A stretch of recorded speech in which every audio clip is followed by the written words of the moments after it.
పోటీ పరీక్షలకు సిద్ధమవుతున్న అభ్యర్థులకు స్వాగతం.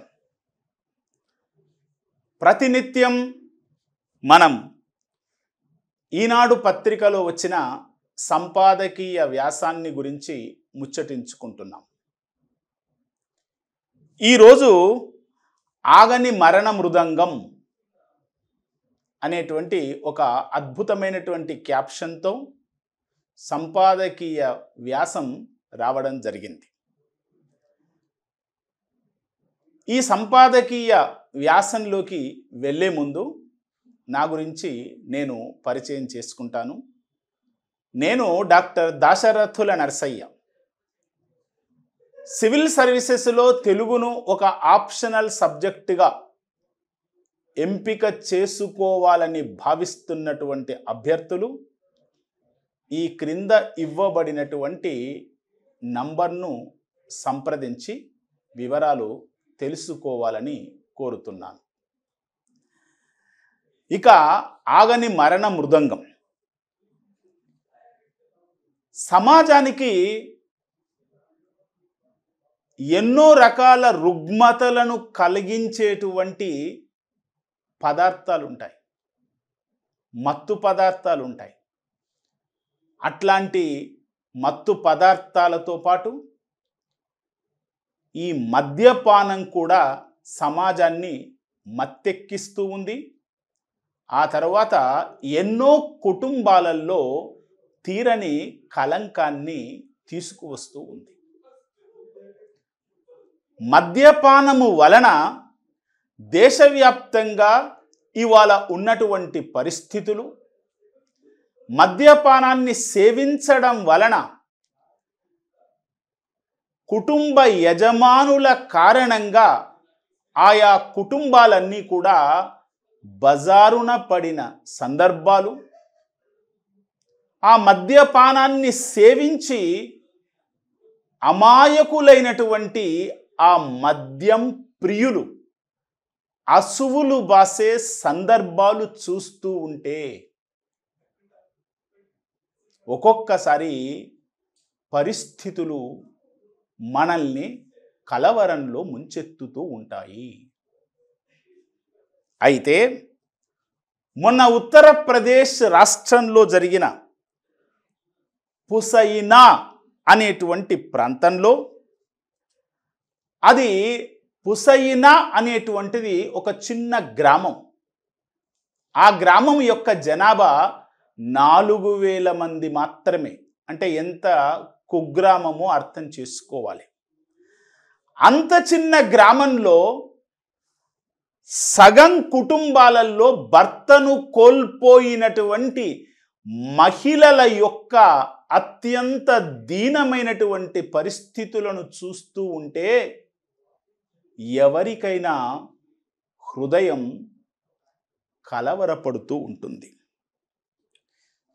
ఈ కల్తీ మద్యం తాగినటువంటి ఆ కుటుంబ యజమానులు ప్రాణాలు కోల్పోవడం వలన ఆ స్త్రీలు ఒక అభాగినులుగా, దురదృష్టవంతులుగా మిగిలి ఆ కుటుంబ భారాన్ని మోయలేనటువంటి పరిస్థితులలో కొట్టుమిట్టాడుతున్నటువంటి వైనం చూస్తూ ఉంటే ఈ మద్యం మత్తు ఇవాళ సమాజానికి ఎంతటి విపత్తులు తీసుకువస్తుందో అర్థం చేసుకోవలసినటువంటి సందర్భం. అయితే కల్తీ మద్యం కబలించడం వలన ఎన్నో కుటుంబాలు ఇవాళ బజారున పడుతూ ఉన్నాయి అనేటువంటి విషయాలను, వార్తలను అప్పుడప్పుడు మనము పేపర్లలో చూస్తూ ఉంటాము. దినపత్రికలు తిరిగి వేసినప్పుడు ఇలాంటి దృశ్యాలు ఎన్నో కనిపిస్తూ ఉంటాయి.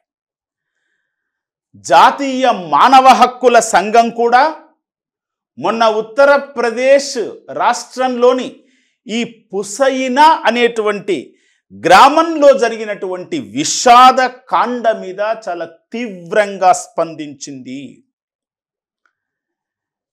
ఈ మద్యం మత్తు లో తూగుతూ ఉన్నటువంటి అమాయకమైనటువంటి కుటుంబ యజమానులు మద్యాన్ని విషపూరితం చేయడం వలన, ఇతర రసాయనికాలు దానిలో కలపడం వలన వాళ్ళందరూ కూడా మరణానికి గురి అవుతూ ఉన్నటువంటి సందర్భం. ఇట్లా మద్యాన్ని విషపూరితం చేసి రసాయనికాల ప్రయోగం వలన దానిని విషంగా మార్చివేసి చావుకు కారణమవుతున్నటువంటి ఆ నేరగాళ్ల పైన తీవ్రమైనటువంటి చర్యలు తీసుకోవలసినటువంటి అవసరం ఉంది. అయితే మద్యాన్ని రసాయన పదార్థాల ద్వారా కలుషితం చేస్తున్నటువంటి ఈ నేరగాళ్ల పైన ఉక్కుపాదం మోపకపోవడం ఒక రకంగా వ్యవస్థాగత లోపంగా గుర్తించాల్సినటువంటి అవసరం ఉంది. ఇలాంటి సంఘటనలు అంటే సాధారణమైనటువంటి మద్యాన్ని సేవించడం వలన అంత సులభంగా చనిపోరు, కానీ దానిని రసాయన పదార్థాలతో కలుషితం చేసి విషంగా మార్చడం వలననే సమస్యలు ఉత్పన్నమవుతూ ఉన్నాయి. అట్లా కలుషితం చేసి విష పదార్థంగా దానిని మార్చుతున్నటువంటి వాళ్ళు నేరగాళ్ల కింద పరిగణించాలి. ఆ నేరగాళ్లను అదుపు చేయడంలో యంత్రాంగము మౌనం వహించడము, పడకేయడము అనేది కూడా వ్యవస్థాగతమైనటువంటి లోపంగా గుర్తించాల్సినటువంటి అవసరం ఉంది. ఇది ఒక్క ఉత్తరప్రదేశ్లోనే కాదు, దేశవ్యాప్తంగా చాలా ప్రాంతాలలో ఇలాంటి సంఘటనలు జరుగుతూ ఉన్నాయి. కానీ ప్రభుత్వాలు ఎప్పటికప్పుడు అప్రమత్తంగా ఉండి నేరగాళ్లకు కఠినమైనటువంటి శిక్షలు విధిస్తే తప్ప దీనిని అదుపు చేయడం సాధ్యం కాదు. మొన్న హైదరాబాదులో నాసిరకం కళ్ళు తాగి 5గురు బలి అయిపోయారనేటువంటి వార్త కూడా ఈరోజు అందరికీ తెలిసినటువంటి విషయమే. ఒక్క హైదరాబాద్ ఏం కర్మ, తెలంగాణలోని కామారెడ్డి, రంగారెడ్డి, మెదక్, మహబూబ్ నగర్, వికారాబాద్, ఆదిలాబాద్ జిల్లాలలో రసాయన పదార్థాలు కలిపినటువంటి మద్యాన్ని కల్తీ కల్లుగా మార్చేసి అమ్ముతూ అమాయకులైనటువంటి ప్రజలను పొట్టన పెట్టుకుంటూ ఉన్నటువంటి సంఘటనలు ఈ మధ్యకాలంలో విపరీతంగా చోటు చేసుకుంటూ ఉన్నాయి. మొన్నటికి మొన్న ఆంధ్రప్రదేశ్ రాష్ట్రంలో ఉమ్మడి తూర్పుగోదావరి జిల్లాలో, నెల్లూరు జిల్లాలో 4 రోజుల క్రితమే నకిలీ మద్యం కేంద్రాలు బయటపడినాయి. కాసుల కక్కుర్తికి అలవాటు పడినటువంటి నేరగాళ్ళు మద్యంలో రసాయన పదార్థాలను కలిపి మద్యము యొక్క పరిమాణాన్ని పెంచుతూ అమాయకుల చేత తాగించి జనారోగ్యాన్ని బలి తీసుకుంటున్నటువంటి సందర్భం సహించరానిది అనేటువంటి విషయాన్ని గమనించాలి. ఇక పట్టణ ప్రాంతాల గురించి మాట్లాడుకుంటూ ఉంటే, పల్లె ప్రాంతాల నుంచి ఒక 100 లీటర్ల మద్యం తీసుకువచ్చారు అనుకుందాం. ఆ మద్యంలో ఆల్ఫ్రాజోలం, డైజోఫామ్, క్లోరల్ హైడ్రేట్ లాంటి ప్రమాదకరమైనటువంటి రసాయన పదార్థాలను కుమ్మరించి 100 లీటర్ల మద్యాన్ని 1000 లీటర్లుగా మార్చి అమ్మేస్తూ డబ్బులు విపరీతంగా సంపాదిస్తూ ఉన్నటువంటి వ్యాపారులు, ప్రబుద్ధులు మనకు కనిపిస్తూ ఉన్నారు. అత్యంత విషపూరితమైనటువంటి మిథైల్ ఆల్కహాల్ అంటే మిథనాల్, ఈ మిథనాల్ను కూడా మద్యం తయారీలో కొంతమంది రాక్షసులు ఈ యొక్క మిథనాల్ను ఉపయోగించి మద్యం తయారు చేస్తూ ఉన్నారు. ఇట్లా తయారు చేస్తూ అమాయకుల ప్రాణాలు బలిగొంటూ ఉన్నారు. మద్యం తయారీలో మిథనాల్ను ఉపయోగించి తయారు చేస్తున్నటువంటి వారిని సాధారణమైనటువంటి వ్యక్తులుగా భావించకూడదు. మనుష్యుల యొక్క ప్రాణాలతో ఆడుకునేటువంటి మానవ రాక్షసులుగా వారిని గుర్తించాల్సినటువంటి అవసరం ఉంది. ఇక మిథనాల్తో ఈ మధ్యకాలంలో చీప్ లిక్కర్ తాగి మొన్న పంజాబ్లో 23 మంది చనిపోయినటువంటి సంఘటన. ఇట్లా చెప్పుకుంటూ పోతే దేశంలోని చాలా రాష్ట్రాలలో ఈ కల్తీ మద్యాన్ని సేవించడం వలన అసువులు బాసినటువంటి సందర్భాలు మనకు కుప్పలు తెప్పలుగా కనిపిస్తూ ఉంటాయి. ఇట్లాంటి దారుణ మరణాలు అన్ని ప్రాంతాలలో సాధారణమైపోయాయి. ప్రభుత్వ గణాంకాలను మనం పరిశీలించి చూస్తే 2002 నుండి 2022ల మధ్య కాలంలో దాదాపు 20 ఏళ్ల సమయంలో కల్తీ మద్యం తాగి 22,000 మంది ప్రాణాలు కోల్పోయారు అనేటువంటి విషయాలు అధికార గణాంకాలు చెబుతూ ఉన్నాయి.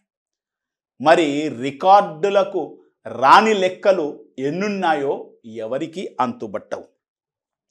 మొన్న ఏపీ రాష్ట్రంలోని జంగారెడ్డిగూడెంలో కల్తీ సారాక్షసికి 27 మంది చనిపోతే అది సహజ మరణమే అని ఆనాటి సర్కారు దానిని కొట్టివేయడం కూడా విషాదకరమైనటువంటి సందర్భంగా గుర్తించాలి. ఇక బీహార్లో 2016 నుండి 21 మధ్యకాలంలో కల్తీ మద్యాన్ని సేవించి 200 మంది చనిపోయారు. కానీ దస్త్రాల్లో 23 మంది మాత్రమే చనిపోయినట్లు లెక్కలు చెబుతూ ఉన్నాయి. కల్తీ మద్యాన్ని ముట్టడి చేయడానికి ఏమిటి అంటే యంత్రాంగము సరి అయినటువంటి పద్ధతిలో బాధ్యతలను నిర్వహించడం లేదు. ఆ యంత్రాంగము ఏమిటి సరి అయినటువంటి చర్యలు తీసుకోకపోవడాన్ని కప్పిపుచ్చుతున్నటువంటి సందర్భాలే మనకు అధికంగా కనిపిస్తూ ఉన్నాయి. ఇంతకీ ఈ కల్తీ మద్యాన్ని సేవించి ప్రాణాలు కోల్పోతున్నటువంటి వారెవరు అంటే మద్యాన్ని సేవించేటువంటి వారందరూ కూడా పేద ప్రజలే. అట్లాంటి పేద ప్రజలు అసువులు బాసి ఎంతోమంది ప్రాణాలు కోల్పోతూ ఉన్నారు.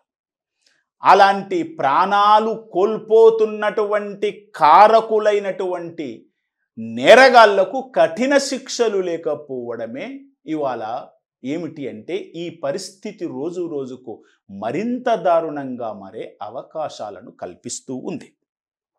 నిజంగా మద్యాన్ని కల్తీ చేస్తూ ఉన్నటువంటి నేరగాళ్లకు కఠినమైనటువంటి శిక్షలే గనక ఉన్నట్లయితే, నేరగాళ్లకు సంకెళ్ళు గనక ఎప్పటికప్పుడు వేసి ఉన్నట్లయితే ఇలాంటి దారుణమైనటువంటి పరిస్థితులు జరిగేవి కాదు.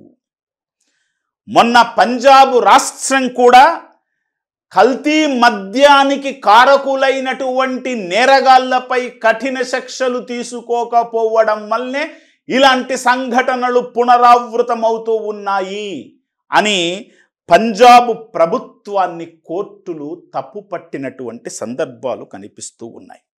అంతేకాదు ఏ రాష్ట్రంలోనైనా కల్తీ మద్యాన్ని కట్టడి చేయాలి అంటే స్థానిక రాజకీయ నాయకుల యొక్క అండదండలు లేకుండా కల్తీ మద్యం దందాలు జరగడం లేదు అని అందరూ అంగీకరిస్తూ ఉన్నారు.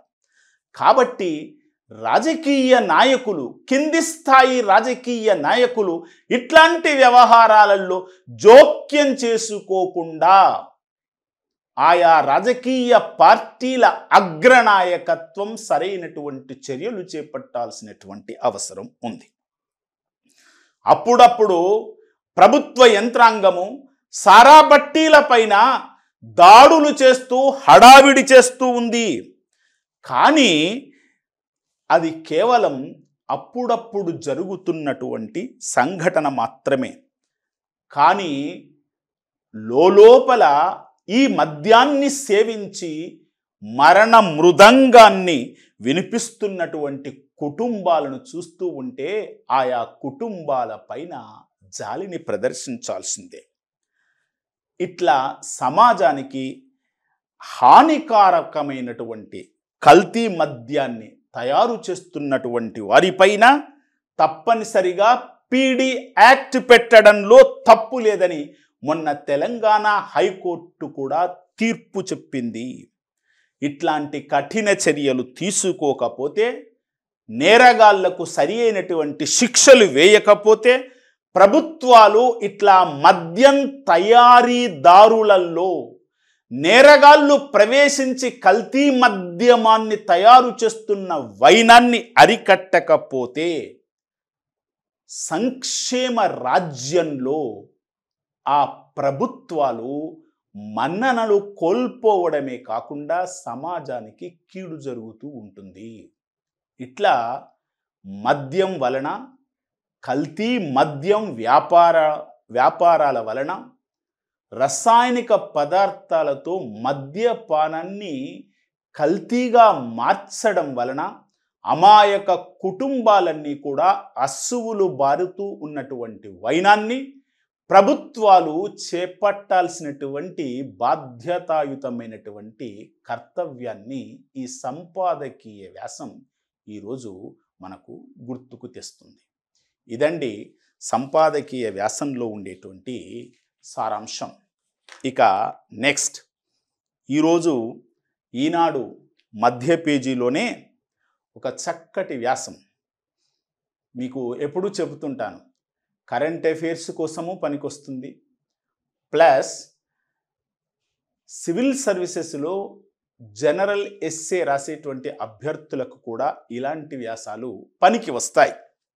అందులో భాగంగా ఇవాళ మధ్య పేజీలో అభివృద్ధికి సోపానాలు పరిశోధనలే, అంటే పరిశోధన కార్యక్రమాలు ఏ దేశంలో విస్తృతంగా జరుగుతాయో ఆ పరిశోధన ఫలాలను సమాజం అందిపుచ్చుకున్నప్పుడు ఆ సమాజం కానీ ఆ దేశం కానీ ప్రగతి పథంలో దూసుకుపోతూ ఉంటుంది. భారతదేశం కూడా ఇటీవల కాలంలో పరిశోధన రంగానికి పెద్దపీట వేస్తూ వ్యూహాత్మకమైనటువంటి చర్యలు తీసుకుంది. కాబట్టి ఒకవైపు ఆత్మనిర్భర్ భారతానికి, మరొక వైపు వికసిత భారతానికి ఈ పరిశోధన రంగము ఏ రకంగా దోహదం చేస్తూ ఉంది అనేటువంటి విషయాలను ఈ వ్యాసకర్త చాలా చక్కగా ఈ వ్యాసంలో వివరించి చెప్పడం జరిగింది. కాబట్టి ఇట్లాంటి వ్యాసాలు చదివితే విద్యార్థుల యొక్క మానసిక వికాసంతో పాటు విషయ పరిగ్రహణ శక్తి సామర్థ్యాలు కూడా పెంపొందించుకునేటువంటి అవకాశాలు ఉంటాయి. కాబట్టి ఇట్లాంటి వ్యాసాల మీద ప్రత్యేకించి పోటీ పరీక్షలు రాసేటువంటి అభ్యర్థులు దృష్టిని సారించాల్సినటువంటి అవసరం ఉంది. మనందరికీ తెలుసు, దేశం సర్వతోముఖాభివృద్ధి చెందాలి అంటే శాస్త్ర సాంకేతిక రంగాలలో గణనీయమైనటువంటి పురోగతిని సాధించాలి. ఈ గణనీయమైన పురోగతిని ఆయా రంగాలలో సాధించాలి అంటే తప్పనిసరిగా దేశంలో రీసెర్చ్ అండ్ డెవలప్మెంట్ కార్యక్రమాలు పెద్ద ఎత్తున కొనసాగాలి. R&D కార్యకలాపాలు పెద్ద ఎత్తున కొనసాగాలి. ఒకవైపు పరిశ్రమలు, మరొక వైపు పరిశోధనా సంస్థలు, మరొక వైపు ఉన్నత విద్యా సంస్థలు కలిసికట్టుగా పనిచేసినప్పుడే, ఈ పరిశోధనల మధ్య జరుగుతున్నటువంటి సమన్వయం సాధ్యపడినప్పుడే ఆ పరిశోధన ఫలాలన్నీ కూడా సమాజానికి అన్వయింప చేసుకొని సామాజిక అభివృద్ధిలో దేశం ముందుకు వెళ్ళే అవకాశాలున్నాయి. అందుకే పరిశోధన రంగానికి ఏ దేశాలైతే పెద్దపీట వేస్తూ ఉంటాయో ఆ దేశాలు స్వయం సమృద్ధి ఆర్థిక వ్యవస్థలుగా ఎదుగుతాయి అని చెప్పడంలో ఏమాత్రం సందేహం లేదు. R&D ఏ దేశంలో బలోపేతంగా ఉంటుందో ఆ దేశంలో దేశీయ రంగంలో శాస్త్ర సాంకేతిక రంగాలు, పరిశ్రమలు అద్భుతమైనటువంటి రీతిలో దినదిన ప్రవృద్ధమానమవుతాయి అని చెప్పడానికి సందేహించాల్సినటువంటి అవసరం లేదు. ఇక్కడ ఈ మధ్యకాలంలో పరిశోధన రంగానికి కేంద్ర ప్రభుత్వం చేస్తున్నటువంటి సహకారం ఏ మేరకు ఉంది అనే విషయాలను గణాంకాల ద్వారా ఒక్కసారి మనం విశ్లేషించుకుందాం. 2013-2014లో శాస్త్ర సాంకేతిక రంగాలకు భారత ప్రభుత్వం 2777 కోట్లు కేటాయించింది. ఒక 10 ఏళ్ల కాలంలో ఆ నిధులు ఏ రకంగా పెరిగాయి అని చూస్తే 2024-25వ సంవత్సరంలో ఆర్థిక సంవత్సరంలో 28,509 కోట్లకు ఆ నిధుల యొక్క పెరుగుదలలో అద్భుతమైనటువంటి ప్రగతి కనిపిస్తూ ఉంది. అట్లాగే శాస్త్రీయ పారిశ్రామిక పరిశోధన రంగాలలో 2013-14లో కేటాయించిన నిధులు 2013 కోట్లు అయితే 2024-25వ సంవత్సరంలో 6,658 కోట్ల నిధులను కేటాయించడం జరిగింది. ఇక అంతరిక్ష విభాగాన్ని పరిశీలిస్తే 2013-2014లో 5,615 కోట్లు కేటాయిస్తే 2024-25వ సంవత్సరంలో 13,416 కోట్లు కేటాయించడం జరిగింది. అంటే ఒక 10 ఏళ్ల కాలంలో కేంద్ర ప్రభుత్వము శాస్త్ర సాంకేతిక రంగాలకు, పారిశ్రామిక రంగాలకు, అంతరిక్ష విభాగానికి అందిస్తున్నటువంటి నిధులను చూస్తే చాలా భారీ మొత్తంలో పెరుగుదల కనిపిస్తూ ఉంది. అంటే దేశంలో శాస్త్ర సాంకేతిక రంగాలలో అభివృద్ధిని సాధించాలి అనేటువంటి తపన ప్రభుత్వాలకు ఉన్నట్లు ఈ నిధుల కేటాయింపులను బట్టి మనం అర్థం చేసుకోవచ్చు. అందుకే ప్రపంచంలోని ఏ దేశాన్నైనా కూడా మీరు పరిశీలించండి, రీసెర్చ్ అండ్ డెవలప్మెంట్ కోసం ఏ దేశాలు ఎక్కువగా నిధులు కేటాయించాయో అలాంటి దేశాలలో మాత్రమే పరిశోధనలు ముమ్మరంగా జరుగుతూ ఉన్నాయి, అభివృద్ధి కార్యక్రమాలు ముమ్మరంగా జరుగుతూ ఉన్నాయి. ఉత్పాదకత పెరగడం వలన ఆర్థిక రంగ వ్యవస్థ కూడా బలంగా ముందుకు సాగుతూ ఉంటుంది. కాబట్టి పరిశోధన రంగానికి పెద్దపీట వేస్తే అది దేశం యొక్క సర్వతోముఖాభివృద్ధికి తప్పకుండా దోహదం చేస్తూ ఉంది అనేటువంటి మౌలికమైనటువంటి విషయాన్ని అందరూ గుర్తించాల్సినటువంటి అంశం. పరిశోధన రంగంలో నిజంగా నిధుల కేటాయింపు వలన కొత్త రకమైనటువంటి ఉత్పత్తులు పెరుగుతాయి, మెరుగైనటువంటి సేవలు అందుతాయి. ఇట్లా మెరుగైనటువంటి సేవలు, ఉత్పత్తులు పెరగడం వలన పరిశ్రమల యొక్క తీరుతెన్నులే మారిపోతాయి. నాణ్యమైనటువంటి ఉత్పాదకతను మనం పెంచడం వలన దేశం యొక్క ఆర్థిక రంగము బలోపేతమవుతుంది అని చెప్పడానికి ఏమాత్రం సంశయం లేదు. అందుకే ఇవాళ భారతీయ పరిశ్రమలు ప్రపంచ మార్కెట్లో గట్టి పోటీని ఇవ్వగలుగుతూ ఉన్నాయి అంటే మన R&D వ్యవస్థ చాలా బలంగా ముందుకు దూసుకుపోతుంది అనే విషయాన్ని అందరూ గుర్తించాల్సినటువంటి అవసరం ఉంది. ఒకప్పటి కంటే ఇవాళ ఆరోగ్య సంరక్షణ, వ్యవసాయం, మౌలిక సదుపాయాల కల్పనలో అద్భుతమైనటువంటి ప్రగతిని భారతావని సాధించింది. ఇది ఎట్లా సాధ్యపడింది? పరిశోధన రంగంలో నిర్వహిస్తున్నటువంటి అద్భుతమైనటువంటి పరిశోధనల కారణంగానే ఇది సాధ్యపడింది. అందుకే శాస్త్ర సాంకేతిక రంగాలలో నూతనమైనటువంటి ఉద్యోగాల కల్పనకు కూడా ఈ యొక్క R&D డిపార్ట్మెంటు అద్భుతంగా దోహదం చేస్తూ ఉంటుంది. ఆత్మనిర్భర్ భారత్ అని మనం చెప్పుకుంటూ ఉంటాము కదా.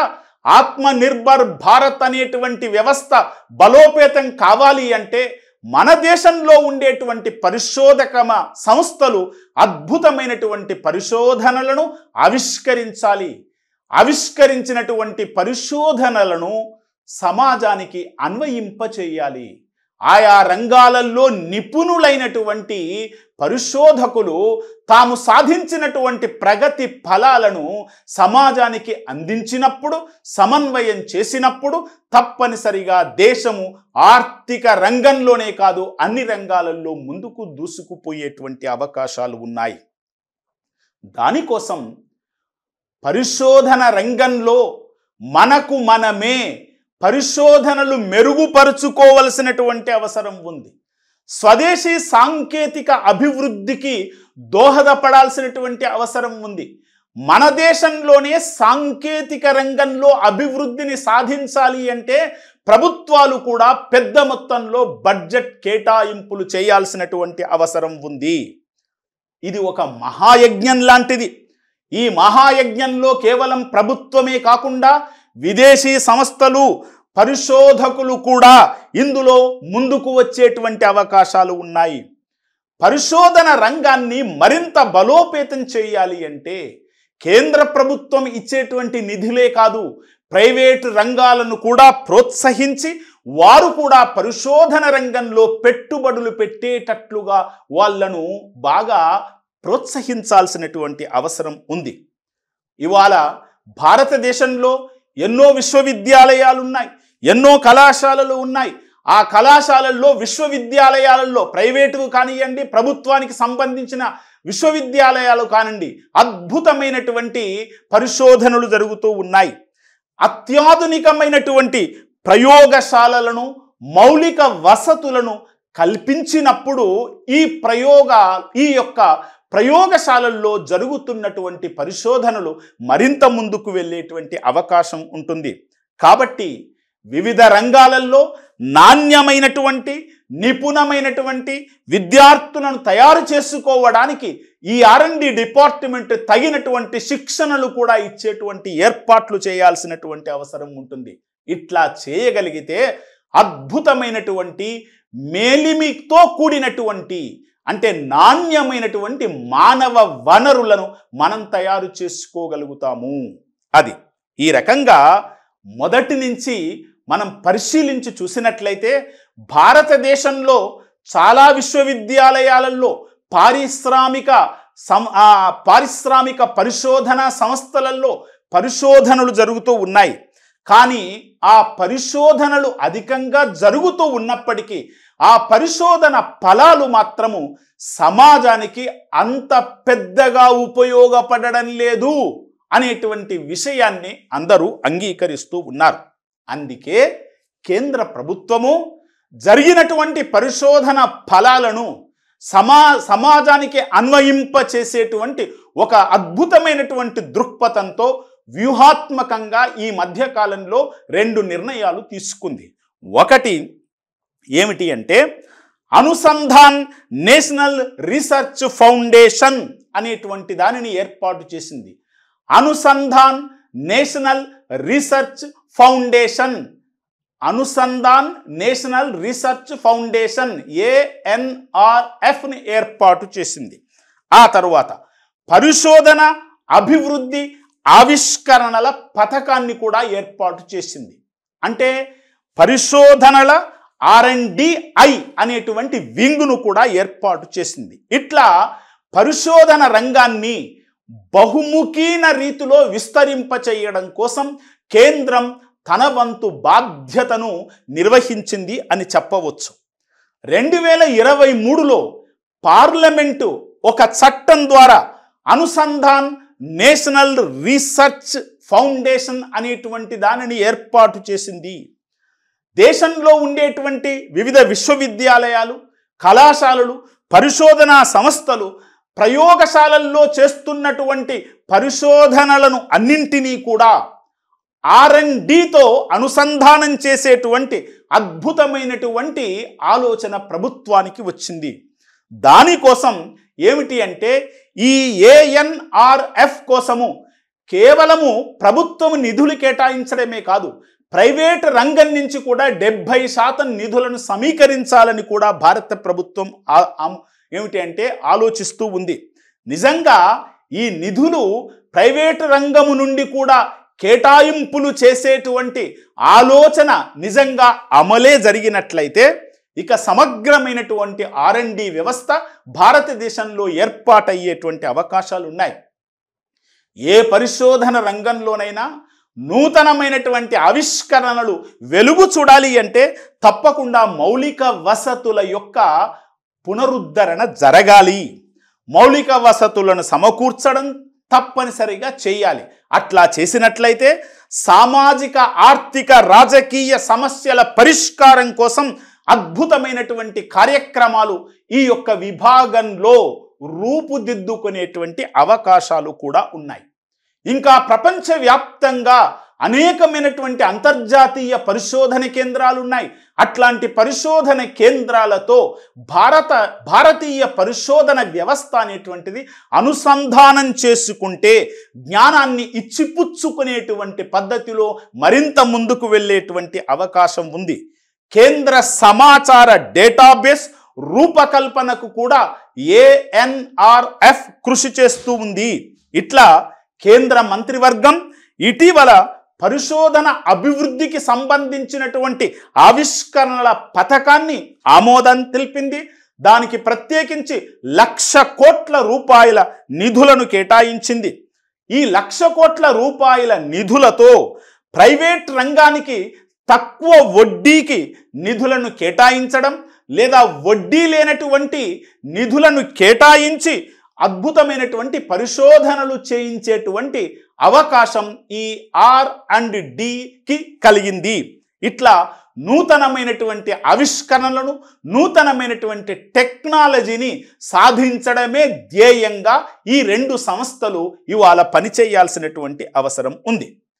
ఇట్లా పరిశోధన రంగంలో కొత్త రకమైనటువంటి ఆవిష్కరణలను నిజంగా మనము సాధించుకున్నట్లయితే ఆర్థిక భద్రత కూడా దేశంలో కలిగేటువంటి అవకాశం ఉంది. పరిశోధన రంగంలో వచ్చినటువంటి అనేకమైనటువంటి ఫలితాల వలన శాస్త్ర సాంకేతిక రంగాలలో నూతన వరవడిని సృష్టించుకునేటువంటి అవకాశం ఉంది. అనేకమైనటువంటి ప్రాజెక్టులకు ధనాన్ని వెచ్చిస్తూ వ్యూహాత్మకమైనటువంటి పరిశోధనలు చేసేటువంటి అవకాశాలు కూడా ఉన్నాయి. టెక్నాలజీ కొనుగోలుకు కూడా ఏమిటి అంటే ఈ నిధులు ఉపయోగపడతాయి. డీప్ టెక్ పరిశోధనలకు కూడా ఇలాంటి నిధులు తప్పనిసరిగా ఉపయోగపడతాయి. ఇట్లా ప్రభుత్వము ఈ మధ్య కాలంలో ప్రవేశపెట్టినటువంటి ANRF, ఆ తర్వాత RDI అనేటువంటి ఈ వ్యూహాత్మకమైనటువంటి సంస్థలు రాబోయే రోజులలో తప్పనిసరిగా పరిశోధనలను మరింత ముందుకు తీసుకువెళ్ళడమే కాకుండా దేశాన్ని స్వయం సమృద్ధి వైపు నడిపిస్తాయి అని, అద్భుతమైనటువంటి రీతిలో దేశ ప్రగతిలో కీలక పాత్ర వహిస్తాయని పరిశోధకులు భావిస్తూ ఉన్నారు. దేశంలో ఉండేటువంటి మేధావులు భావిస్తూ ఉన్నారు. కాబట్టి అంతర్జాతీయ సామర్థ్యాలను అందిపుచ్చుకొని ప్రతిభావంతులైనటువంటి పరిశోధకుల ద్వారా నూతనమైనటువంటి ఆవిష్కరణలను ఆవిష్కరించేటువంటి వాతావరణం ఇవాళ ఈ 2 సంస్థల ద్వారా మన దేశంలో పరిశోధన చేస్తున్నటువంటి పరిశోధకులకు కలిగింది. ఇట్లా అనేకమైనటువంటి నూతన ఆవిష్కరణలను సాధించడం కోసం మనం కోరుకున్న వికసిత భారతం 2047 వరకు సాధించాలి అనేటువంటి ఆ స్వాప్నికమైనటువంటి జగత్తును నిజం చేసుకోవడం కోసం ఈ పరిశ్రమలు కానీ, శాస్త్ర సాంకేతిక రంగాలు కానీ, ఈ పరిశోధనలలో ఈ 2 సంస్థలు అందించేటువంటి సహకారంతో, నిధులతో ఒక కొత్త వరవడిని సృష్టించి భారతావనిని ప్రపంచ దేశాలలో అగ్రస్థానంలో నిలుపుతాయని మనము ఆశిద్దాం. ఇదండి ఈరోజు ఏమిటి అంటే ఈనాడు మధ్య పేజీలో వచ్చినటువంటి మరి ప్రముఖమైనటువంటి పరిశోధక సంబంధమైనటువంటి వ్యాసం. ఇట్లాంటి వ్యాసాలను నిజంగా మనం చదువుకుంటే మన జ్ఞానం కూడా వృద్ధి చెందుతుంది. అనేకమైనటువంటి విషయాలను మనము అవగాహన చేసుకునేటువంటి సామర్థ్యాలు కూడా పెరుగుతాయి. నమస్కారం.